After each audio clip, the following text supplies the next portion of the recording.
আসসালামু আলাইকুম গাইস, কি অবস্থা সবার? আশা করি সবাই ভালো আছেন। চলে আসলাম আরেকটি নতুন ভিডিও নিয়ে।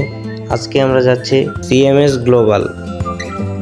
আমাদের সকাল 10টার দিকে রওনা দেওয়ার কথা থাকলেও বেরোতে বেরোতে 10:30টার মতো বেজে গিয়েছিল।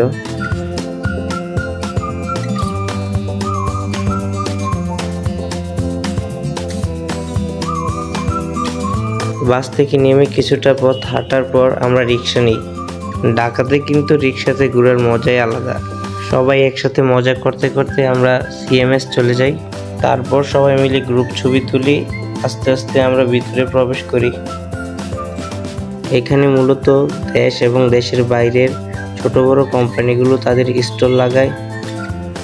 কোম্পানিগুলো তাদের বিভিন্ন ধরনের ডিভাইস শো করে, যেমন fan, light, inverter, generator, lamppost, আরও অনেক কিছু। ঘোরাঘুরির মাঝে 360 ডিগ্রি অ্যাঙ্গেলে একটি ভিডিও বানিয়ে নিলাম। তো সম্পূর্ণ ভিডিওটি এনজয় করতে থাকেন। দেখা হচ্ছে পরবর্তী কোনো ভিডিওতে। আল্লাহ হাফেজ।